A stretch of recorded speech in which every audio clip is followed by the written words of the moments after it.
Hello, and welcome to the For Empire podcast. My name is Abby Ngaucher. In this podcast, we address the personal and the business issues that female entrepreneurs face in their day-to-day lives. My guest today is Nicole Schaefer. She's an entrepreneur and a trademark attorney. Hi, Nicole. Hi, thank you for having me. Nice to have you. Yeah, I'm a trademark attorney in Portland, Oregon, and basically I help other businesses secure their brands and protect their names and their logos and their taglines and their products, things like that. So that's essentially my job. Yeah. One ignorant question coming up right now. Okay, so you just mentioned how you help like businesses like brand your logo, not brand, like retain the rights to a logo. Is that it? Yes, essentially, yeah. Okay. So so if I don't like go to a trademark lawyer attorney, god damn it, attorney, to retain the rights to my own logo, does that mean someone can steal it? Yes, it means that someone could definitely steal your logo or your name or anything else associated with your business, and they might trademark it, and then you're totally screwed. Basically, you'd have to rebrand. That happens. Oh yeah, all the time.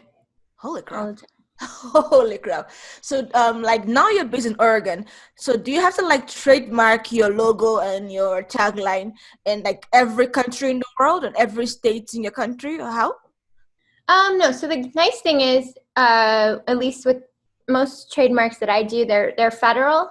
So you just have to register them with the United States Patent and Trademark Office, and then you're protected in all 50 states.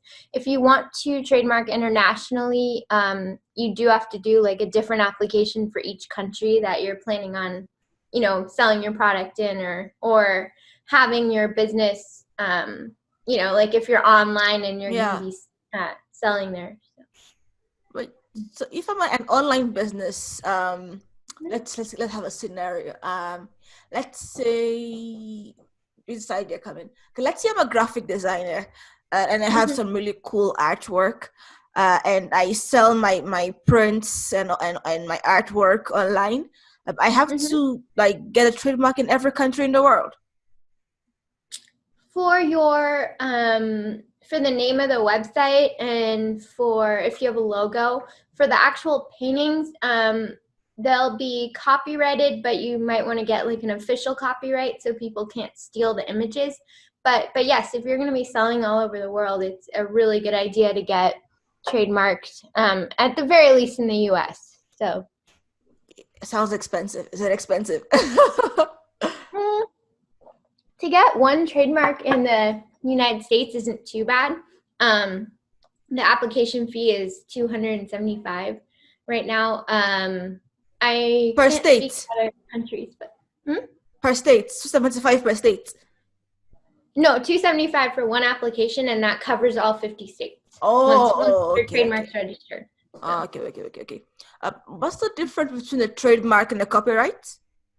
Yeah, sure. So a trademark is again just your business name, your logo, your tagline, product names that, like if you have specific products, and a copyright is everything creative. So artwork, songs, books, etc.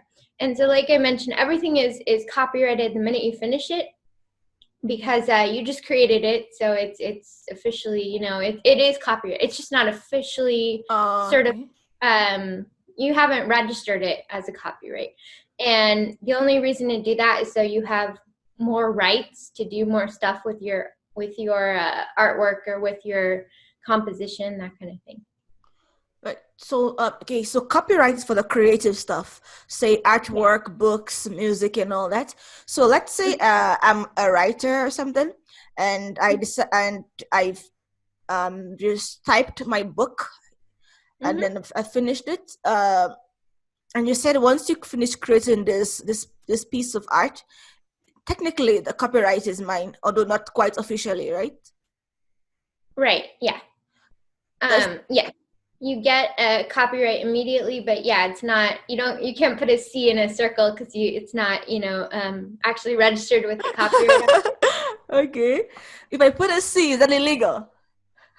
It's not illegal, and a lot of people do it, to be honest. Yeah, The come on, same we way, all do. yeah, a lot of people do it. Sometimes they put them next to their business names because they think that, again, because it is confusing. So I think a lot of people do confuse copyright with trademark. But yeah, you won't get in trouble or anything. You just won't have any, let's say somebody does steal your thing, you won't have any real rights. You can't really enforce your ownership. Right. So someone can steal my book or steal my artwork or steal my song if I don't copyright it, even though I made the damn thing. Yeah, because it's harder to prove that you made it if you don't have it officially registered with the Copyright Office. If I like live stream the content creation process, will I have Yeah. rights to it now? Will that work? If I live stream the content creation process, would that be like actual proof even without official copyright? Possibly.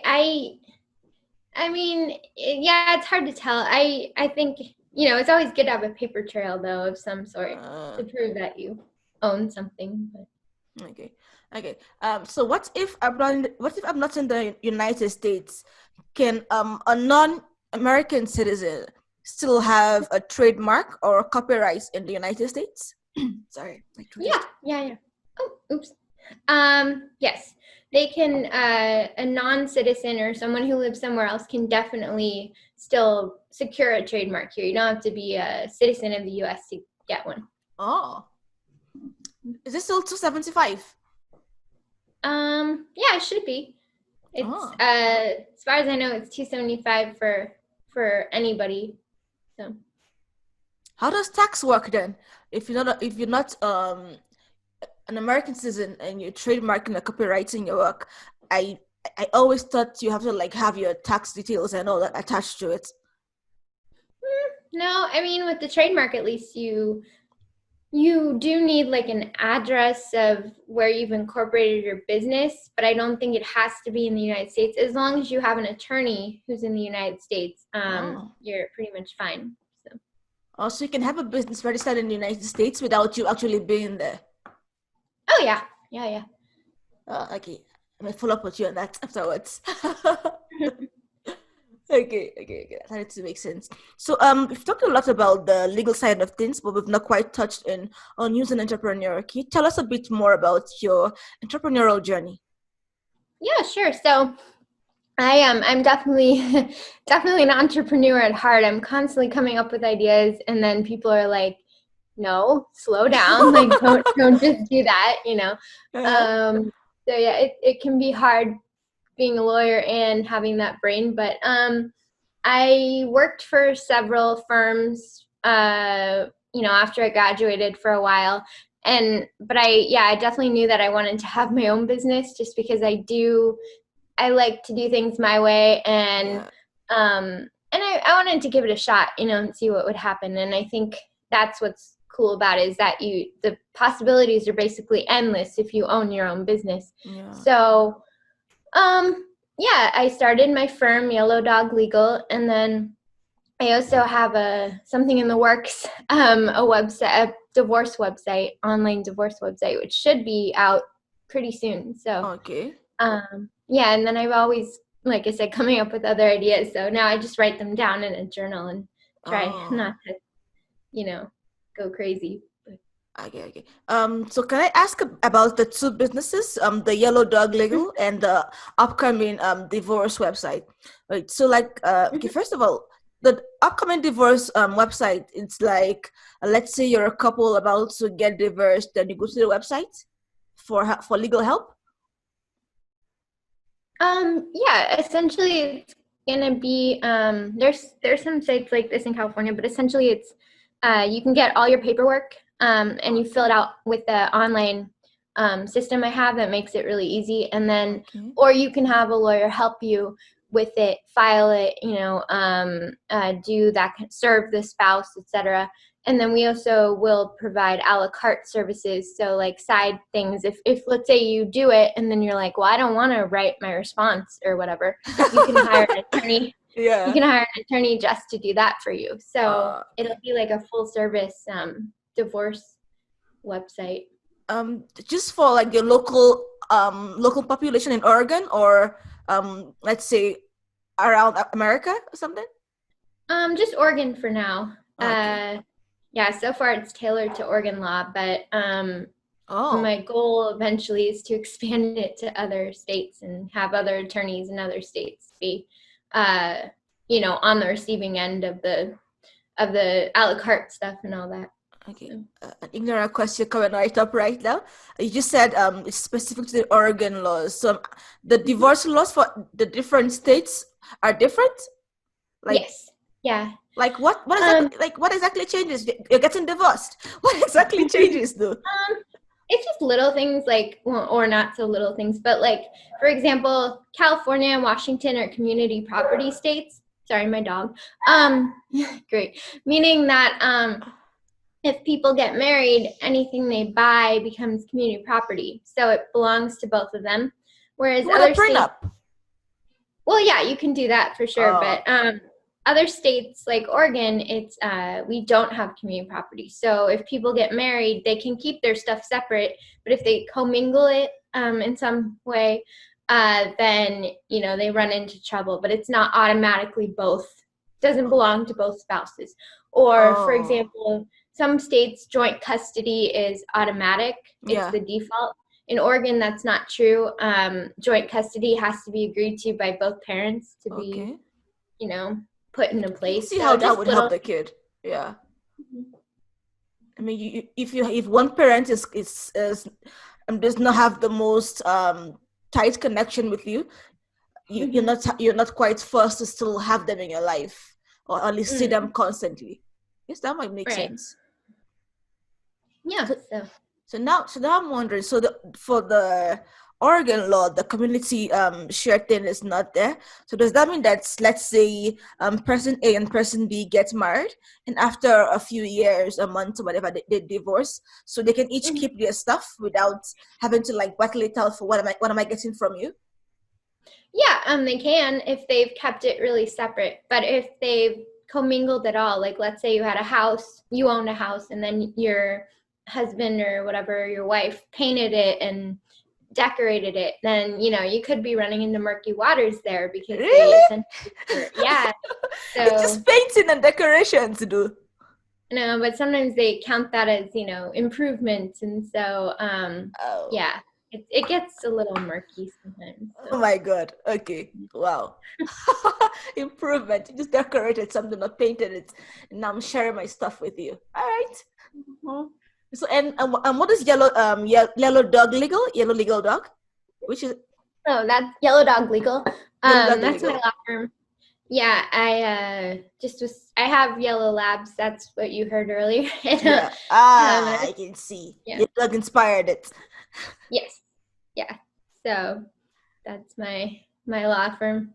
Okay. So I don't know quite anything about legal stuff. So how is the law firm different from the divorce law firm?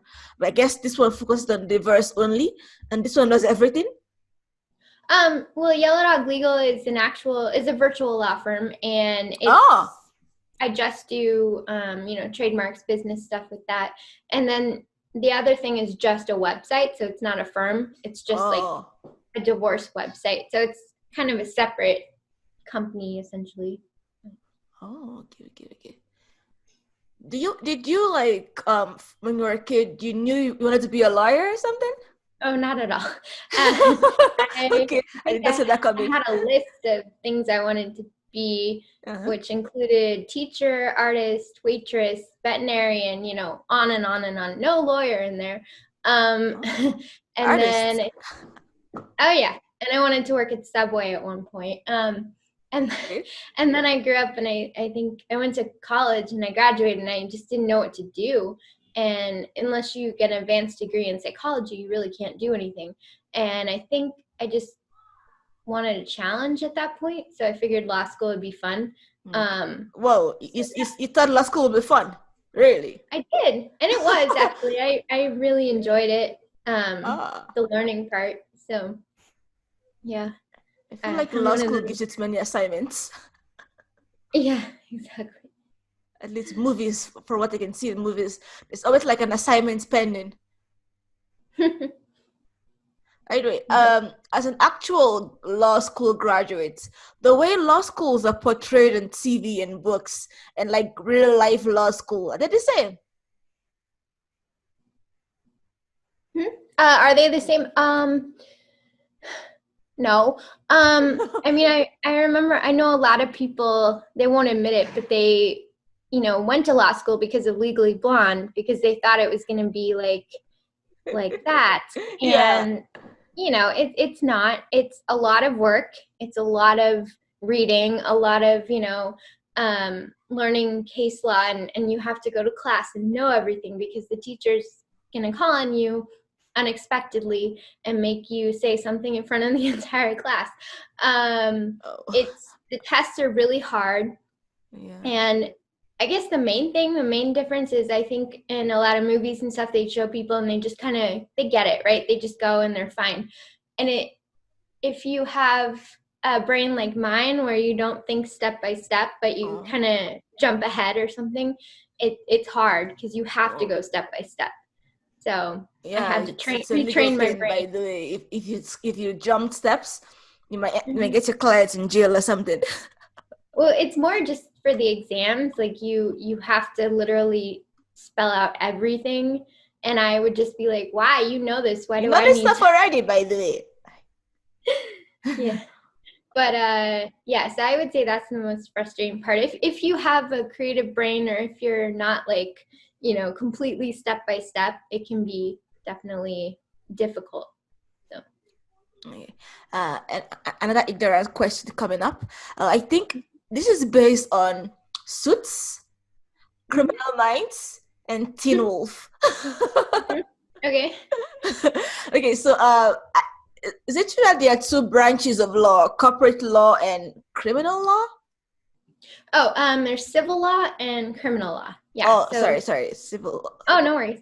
and criminal law. So I'm guessing one is about um like the police and like crime and other, and the other one is like bankruptcy and embezzlement. Sort of. So actually, it's civil law is more like what we call torts, which sounds really fancy, but essentially Especially it's it's like twerking.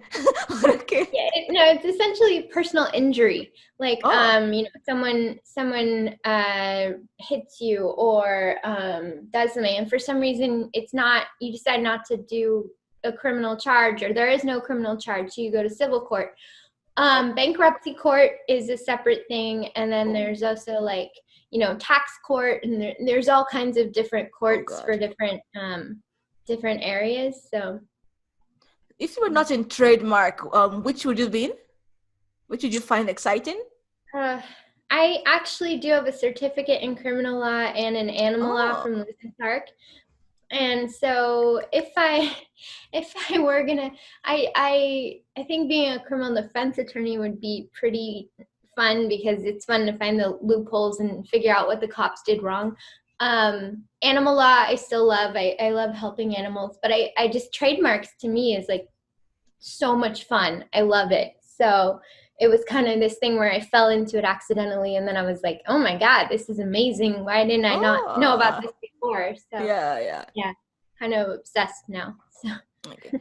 And that ignorant question coming your way. Why is it that in every TV and in every TV show, every legal TV show, and in every romance book I have read, the criminal lawyer always look very haggard, like he's running on like borrowed souls or something. I mean, that's true from what I've heard. Not so much, I think, with the DAs, although they're very busy too. But with the criminal defense attorneys, especially if they're a public defender, they have so many cases going on and so much stuff that they tend to be very like worn out and Oh, stressed out and stuff. So Yeah. Okay. There's okay. And in America right now, there's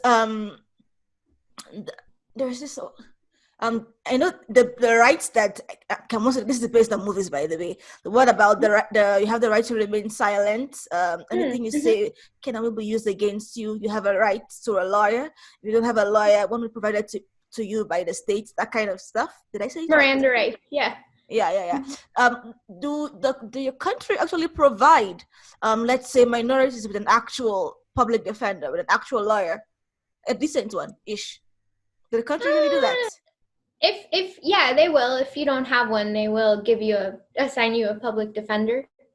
That So acts in your best interest, or just want this to go uh, away? no, I mean they're supposed to act in your best interest. I think they do the best they can. It's hard when they have so many cases and everything. So I can't really speak to their quality, but some people hire private defense attorneys. It just kind of, but yeah, like you said, some people can't. And so yeah, they get the public defenders. So do you have any like interesting story from like a past clients of yours or current clients of yours? Maybe yeah, it's funny or something, like as a trademark attorney, any like interesting experiences you've had?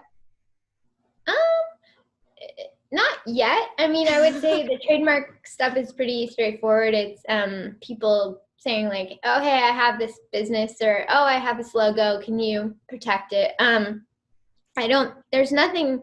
My clients, to be honest, are pretty normal. I've heard some stuff from other people, like, you know, and you just hear about funny cases in the news and things like that all the time. Yeah. But yeah, Not unfortunately, I not would to you say, right now. Oh, come on. yeah, I would say day-to-day trademark stuff tends to be like pretty normal. So I was really hoping that somebody would like give you like this very provocative, really weird logo and like business name and tagline that you have to trademark, and you're like, maybe change this a bit. yeah, I mean, now the Supreme Court has voted that that's okay. Like you can use obscene words and trademarks. But Mm. yeah, unfortunately, I have not had any yet. Oh. Do you want to have like those weird stories though, or you just like a peaceful life? Yeah, peaceful life would be good.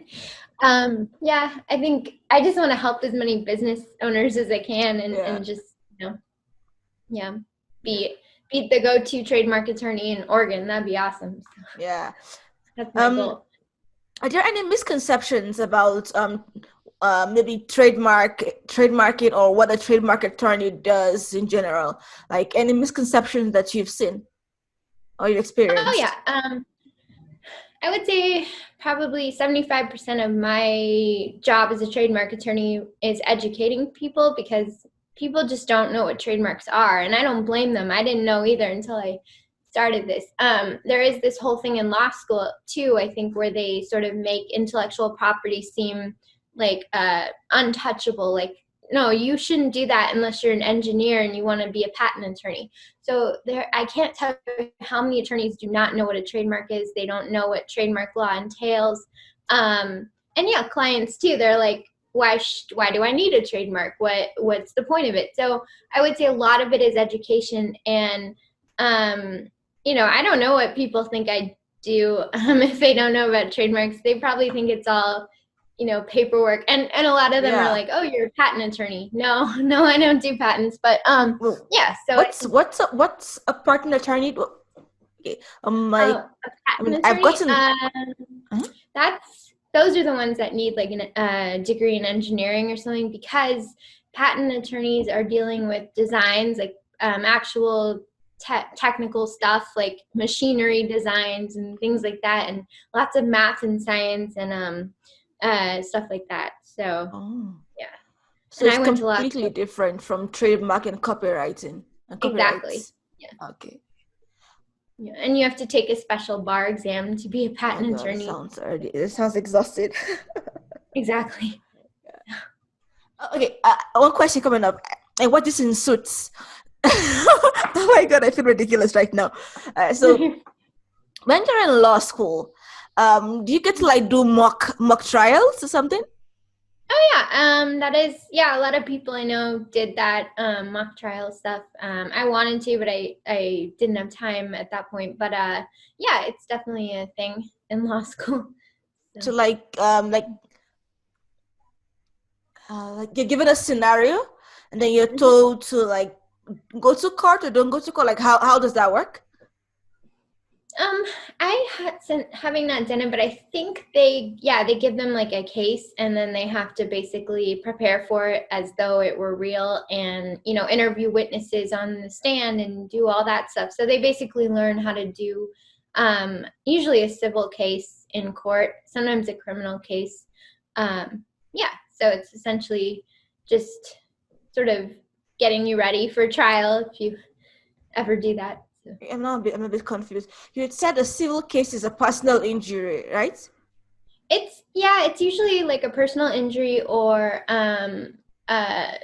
or I'm trying to think. Oh, like, litigation, like which usually is a result of personal injury. So think OJ Simpson, right?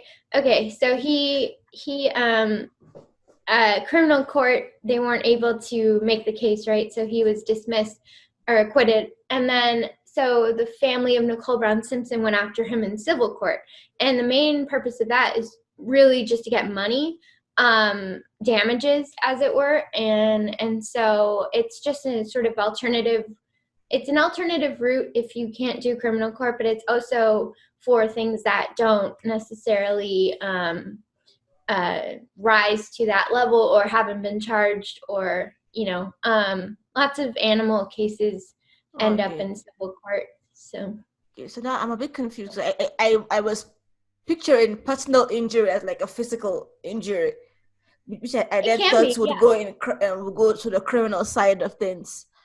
Yeah, no, it can be. Personal injury can be like, if I hit you, that's battery, or if somebody hits you with a car, or let's product liability, or car accidents, just all kinds of stuff go to civil court. So Okay.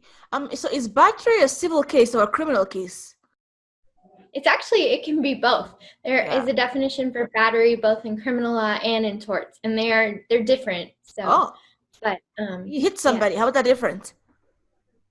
I don't know. It's I can't remember like completely, but I think I don't remember. I do remember that I think in torts it's like apprehension of being hit, like you're not actually hit or something. Because if you're actually hit, it's like assault, something like that. Oh, Um, I don't know. It gets really technical, and yeah, yeah. yeah, yeah. Okay, okay, okay, okay. So, like, as a trademark attorney, all this excitement is not there. It's just seeing paperwork. I mean, I think it's exciting. I don't know that other people would, where they like a fly on the wall watching me do it. It's a lot of for me it's exciting because I get to do like a search, which is super fun, where you get to search the USPTO Oh, what's database that? and see. Yeah, so basically I do a search and opinion letter first, and what that is just seeing if there's something out there that is similar to my clients Okay. mark, what they're trying to register, in terms of, it sounds the same, or it has the same words in it, or it's in the same class. And class is just whether your thing is a good or a service. Okay, okay. And so, like, let's say my client has a spa or something, and they're trying to register the name, and then I find out, oh, there's another spa in like Georgia with the same name. We could have issues. So it's basically just assessing their risk Even if in you're in applying. different states, it can still be a potential issue. Yeah, yeah, yeah. Oh, I mean, the worst is if they have a trademark already, and then because they're already registered in all the states, that would be the worst. But you do have to look at all the states as well and see if there's anything there. Just because your whole goal, I would say, as a trademark attorney, is avoiding rebranding, and yeah. you may run into that if your client gets a cease and desist letter sometime in the future. Okay. And so I think the main goal is just to avoid that at all costs before they register their Okay, okay, trademark. okay. So the trademark process is you contact the attorney, you search in the database to see if there's a similar business like yours. Then after that, what's the next step? Then if my clients, and generally I've only had good results so far, but if my clients get to decide whether they move on with the application or not, and so that would be the next step, would be applying for the actual trademark. And then it takes about 4 months before you're actually assigned an examiner, and the examiner will look at your mark, and if they find an issue, they'll send you an office action, which is another thing. And then, but assuming you don't get an office action, the whole process What's an office takes action? Like I'm like completely zero when it comes to legal terms. Oh, no worries. It's essentially like there's two kinds. Either the examiner finds an administrative issue with your trademark, meaning like, I don't agree with the colors you put down for this logo, something like that. So then you just have to fix it. Yeah. Petty. Oh, yeah. You just have to fix it and resubmit it. Fine. Another If you get 4 months. Sorry? Under 4 months. What? No, you said it takes like 4 months for the examiner. Oh, yeah. So you're waiting for 4 months to see if you're going to get an office action. And then, so the other kind is a substantive one, and that's the not great one, because then it's like the examiner has done a search as well, and they're like, oh, we think there could be a likelihood of confusion with another brand. And so they'll send you your trademark back and say, tell us why there wouldn't be a likelihood of confusion. So you'd have to write a memo with case law and all kinds of stuff explaining why your brand is not similar to the other brand, and hope that it gets through. Wait. Who writes the memo? The client or you or the attorney? Oh, I do. Yeah. Oh, okay. Mm-hmm. Okay, that makes sense. Yeah. So, but if it goes through the examiner, then after that 4 months, you get the trademark. Then it takes a few more months. So assuming you don't get an office action, I would say the whole process takes about 6 to 9 months, in total to get the certificate. Yeah. Wow. Okay. So now I'm a foreigner. I'm in Kenya right now, and so say I want to trademark for Empire. Do I trademark or do I copyright it? You would trademark. Yeah, a podcast name. Yeah, it would be trademarked. Okay, and I would have to trademark the podcast, separate from the community, separate from the courses, or just all at once?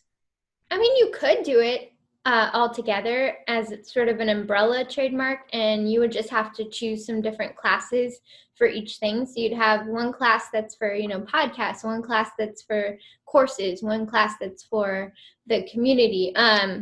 So that would, that'd be the main thing. And you can't trademark an individual podcast. Like you couldn't trademark this podcast that we're doing right now. No, you could just podcast, your entire series. Okay. Yeah. Okay.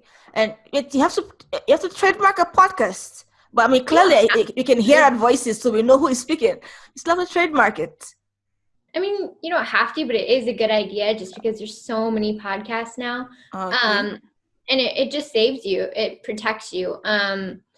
Yes, it's pretty obvious that it's yours, but but if somebody starts using that name and they trademark it, you'll have to change your name. So in the long run, it's actually just a better investment to just get it trademarked. Okay. So what's the process for a foreign, like now I'm Nigerian, I'm in Kenya, say I want to have For Empire trademarked in the US. So what's the process? I'm still a bit iffy on how the taxing part works, and how that actually applies. So like, how does that work for foreign companies? I think in that case, like you would just need an American attorney because they will need a U.S. address just for the correspondence and stuff like that. But so an American address for you or for me? For me. For an attorney. Okay. And then like probably the lawyer would end up being your registered agent in the U.S. Okay. But then, yeah, I Is that wouldn't a good see it thing as or a bad being. thing? The lawyer being Oh, a registered it's agent. fine. It just means that like if you're sued or something in the U.S., the lawyer would get served, Oh, essentially. wow. That's a lot of risk for someone to take. Eh. But yeah, since U.S. people can definitely apply in any country, it's pretty much the same for you. You can apply in the U.S. as well with no issues. So. Okay, okay. Oh, that makes sense. So after a foreign business is trademarked in the US, so like what do you use it, what do you use a trademark for, by the way? You just put like the TM at the on your website and then that's it? What do you use it, what do you use a trademark for? Um, I mean, the TM is essentially you can use that when your trademark's pending, and you can use it if you haven't applied for a trademark yet as sort of an indication to other people, like, oh, hey, I know that could have rights to this if I want to, and I will assert my rights. Once you get a trademark, you use an R and a circle, and Oh, that indicates that it's it's registered. registered. Oh, so that's what it means. That's a difference with the R and the TM. Okay, okay. Yeah. And I will say, if you're a trademark attorney, you start to notice it everywhere. Like I can't escape it. Like I'm doing anything, and I'm like, oh, TM, oh, R. Yeah. Yeah, yeah. Okay, okay, okay. Huh. Okay, well, I've learned a lot about like the legal aspects of business right now. Woo, I've learned a lot. Yeah. So you highly recommend that entrepreneurs trademark and copyright their work. That's something you highly Oh yeah. recommend, right? Oh yeah, yeah. I think like I mean, and it might just be a trademark attorney thing, but we always are talking to each other and saying like that's like the best investment someone can make in their business, to be honest, is just protecting it. Because again, I've seen so many businesses here in Portland that have had to rebrand because they didn't do a search or they didn't, trademark their name. So, and I would say even if you decide not to trademark, you should at least do a search and see if there's any other business out there with your name, How do you do the just to search avoid. though? I thought that's something that only an attorney can do. I mean, anyone can technically do it. It's just that the USPTO website is very hard to use for search. It's very literal. You would have to think of every iteration of your Oh name God. yourself, um, stuff like Okay. that, and so it can be hard for normal normal people to use. And yes, trademark attorneys, we have access to programs that will do a search, and they're the ones that will look at every state and look at every domain name and everything. So it's just it It's can be easier, like I a really guess. comprehensive Yeah. search. I guess, is there any correlation between like trademarking something, copyrighting something, patenting something, and like the tax side of it? Is there any correlation between those? Mm, not really. I mean, yeah, it doesn't. It's sort of separate from that. It's just yeah, not too much tax stuff, Oh, okay. thankfully. Okay, because I'm curious. This is why I'm asking. So I write romance novels under a pen name, so I'm not gonna tell you where it is. It might be quite terrible. Mm-hmm. So I was using this third party distributor, uh, Draft Digital, Mm-hmm. and then they had asked for my return something like WB something something eight form. Like what's the name? Mm-hmm. Yeah, and then there was a part that asked for like individual name, company name, if different from the individual name. And I just stared at that, was like, what the hell is this? So like, Yeah. yeah. Oh, go ahead. So it's like the trademark, is that what goes on the company name? Um, no, so that would be your actual business name that you registered somewhere, hopefully. Like if I register my business in the state of Oregon, Mm-hmm.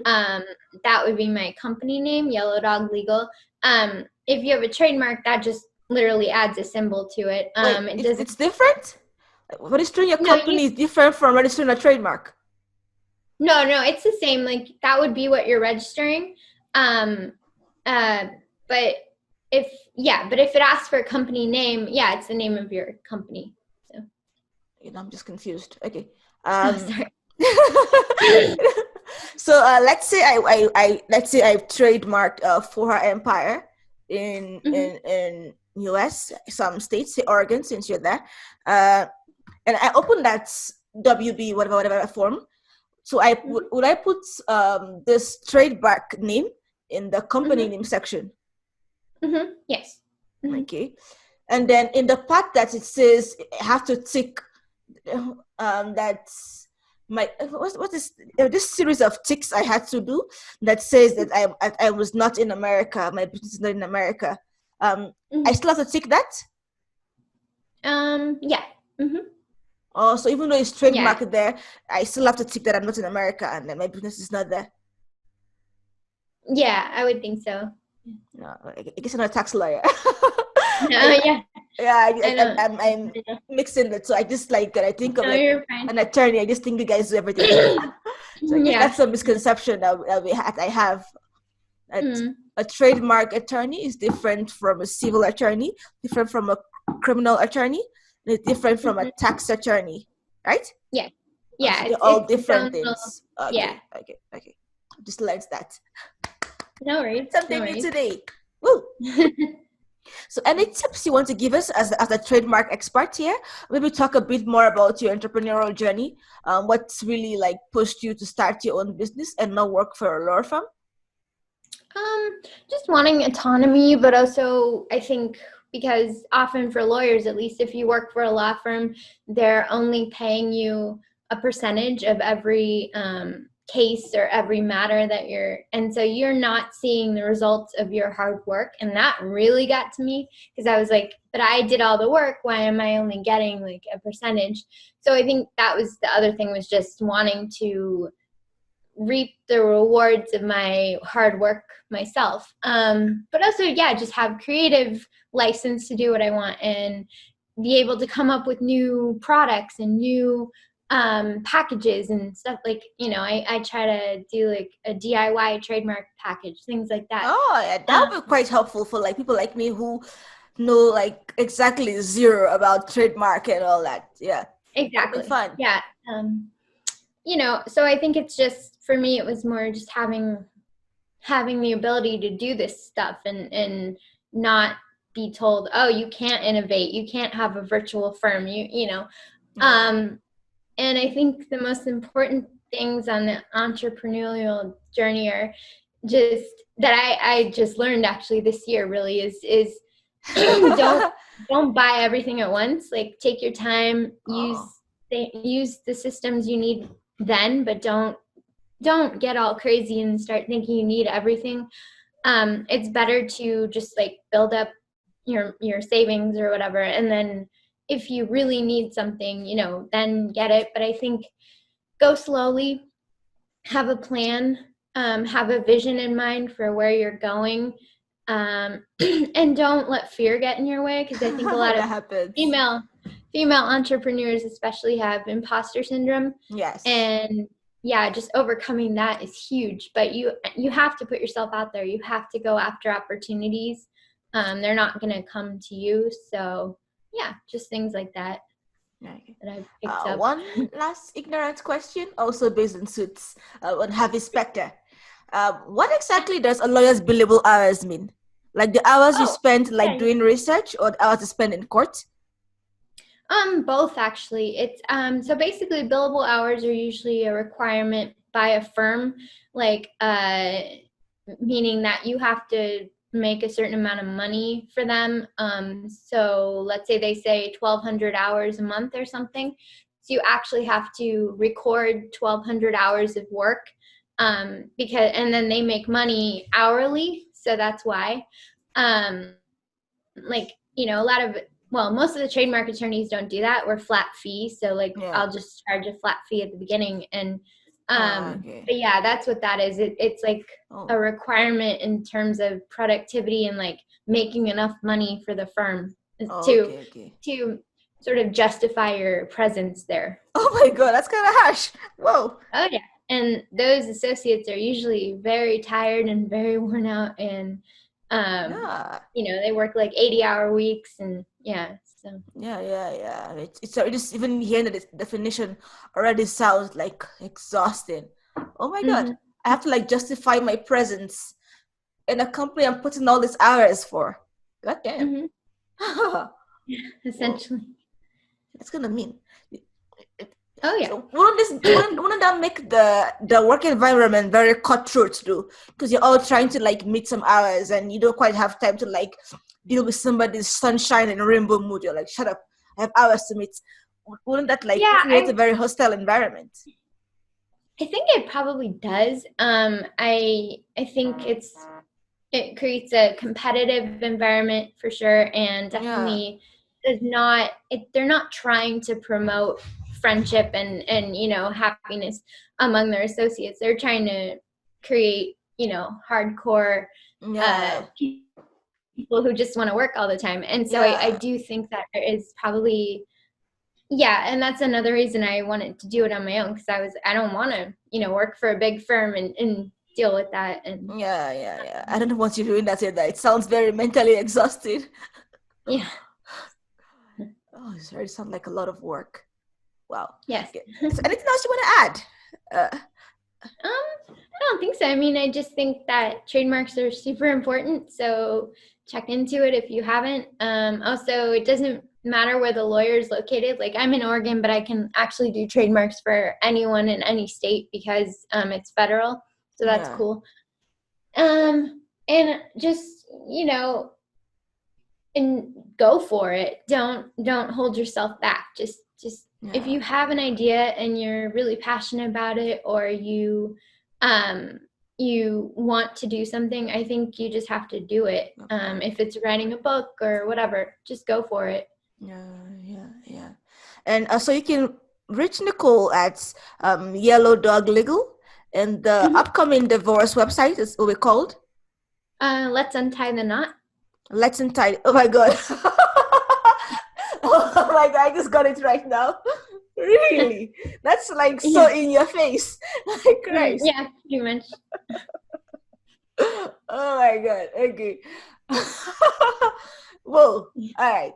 So you can find Nicole on Yellow Dog Legal or Let's Untie the Knot. Are you on Instagram or something?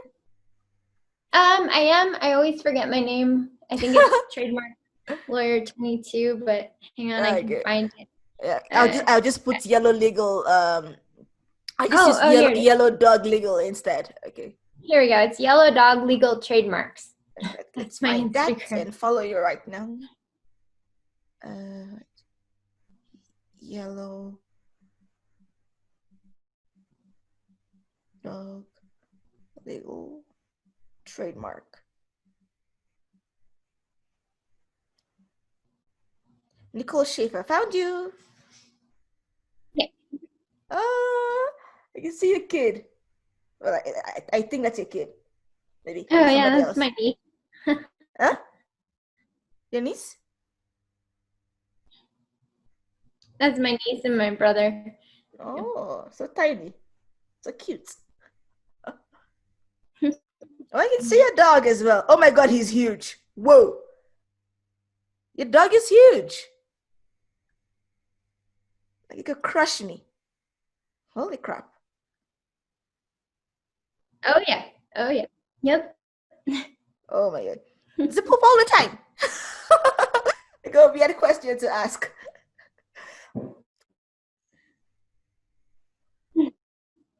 Whoa. Oh my God, it's huge. Holy. It's huge. Whoa. It's just nice having you on a podcast, Nicole. It was also nice learning a lot about trademark and the legal Yeah. side of things. Yeah. It's Thank you. fun. All right. Yeah, definitely. It's really fun being on your podcast. So thank you. Thank you also. Thanks for like educating us on like a lot of legal stuff that we had no idea about or things we sort of got mixed up with other stuff. Like I thought like trademark and taxes were like together. I thought like trademark and patents were also like one. Frankly, they are not. So I've learned a lot today. I'm sure the listeners have learned a lot as well. Yeah. No. Yeah. I love educating people. So glad I was able to do that. Thanks a lot And for yeah. coming. Yeah. Thank you. Bye. Okay. Bye.